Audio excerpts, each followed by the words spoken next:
jam 5.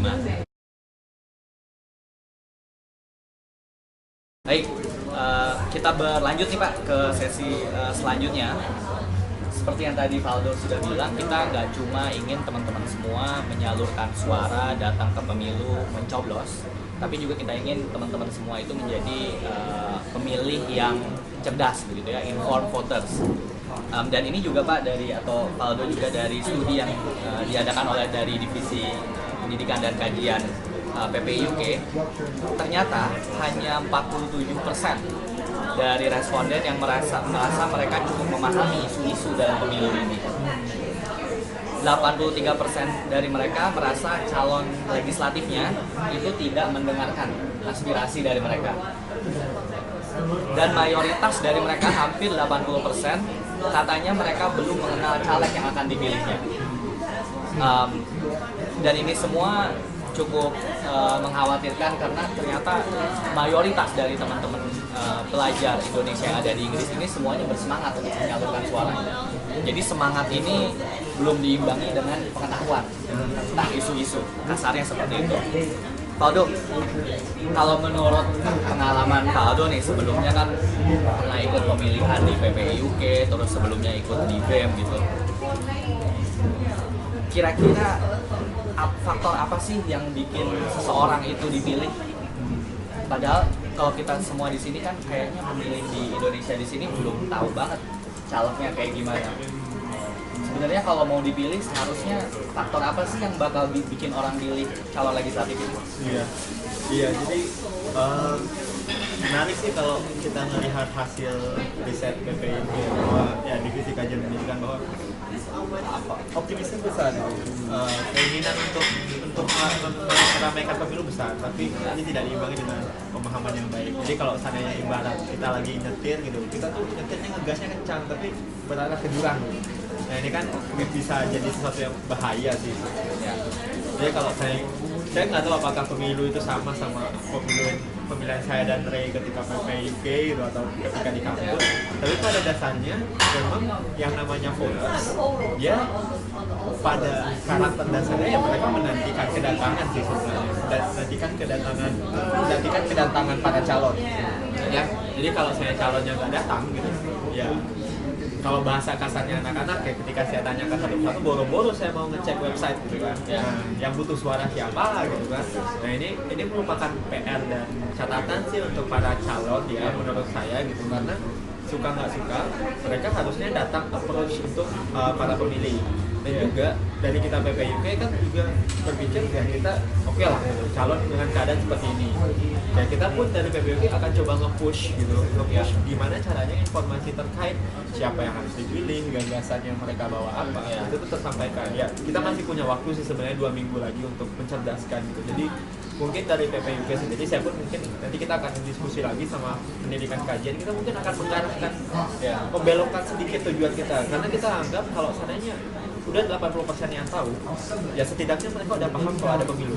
Nah sekarang masalahnya adalah siapa yang akan mereka pilih. Jadi takutnya nanti mereka malah milih semua kan, jadinya nggak sah suaranya gitu, dan suara kita kecil lagi. Asal coblos gitu kan. Nah, jadi ini PR sih. Ya untung sih hasil risetnya ketahuan, jadinya kita pun bisa mengarahkan, mungkin bekerja sama PPLN juga. Kita lebih berkualitas dalam mencerdaskan teman-teman mahasiswa. ALS bukan mahasiswa ya. Ya kalau PPI mungkin segmennya mahasiswa ya, tapi WNI secara umum di UK ini. Iya, Mbak, kita tadi mau tanya nih, Mbak, kita kan di sini pemilih Indonesia yang ada di luar negeri. Seberapa penting sih Pak, Mbak, kantung suara luar negeri ini terhadap suara caleg atau partai, Mbak? Atau seberapa penting sih pemilih-pemilih Indonesia yang ada di luar negeri ini? Ya, tadi Mbak, ini mohon maaf semuanya, jadi saya harus relay message, jadi karena jumlah pemilih luar negeri ini cukup besar, sepertinya seharusnya dia bisa menjadi satu daerah pemilihan sendiri, kata Mbak Titi, karena dari segi jumlah pemilihnya aja itu lebih besar daripada jumlah pemilih yang ada di Bangka Belitung misalnya, atau di Papua Barat.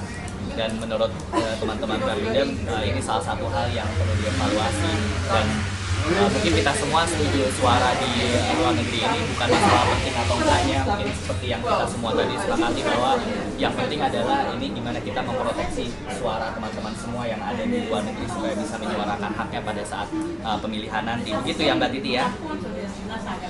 Studinya juga teman-teman semua nih katanya dua kualitas utama yang dilihat oleh para pelajar Indonesia di Inggris kalau melihat caleg itu katanya yang penting itu adalah rekam jejaknya dan program kerja yang ditawarin. Lalu buat mereka semua isu yang paling penting katanya isu-isu ekonomi dan isu-isu tentang pendidikan. Mungkin karena kebanyakan adalah ya semuanya adalah mahasiswa begitu ya. Kalau menurut Mbak Titi nih Mbak, Mbak Titinya ada lagi nggak? Hilang Out ya? lagi. Off lagi ya? Lagi off ya? Oke. Jadi nggak lagi.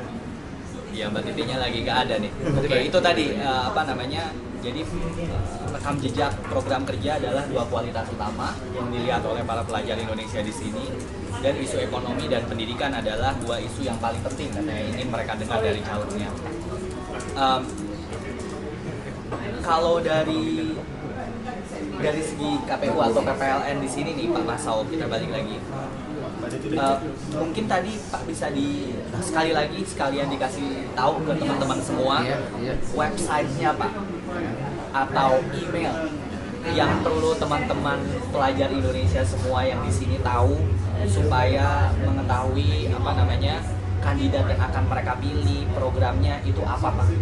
Soalnya katanya ini antara terbelah nih Pak, 50-50. Separuh dari responden di studinya itu bilang mereka bahkan nggak tahu sumber-sumbernya, kalaupun mereka mau tahu caleg yang akan dipilih itu nggak tahu sumbernya Pak di mana katanya.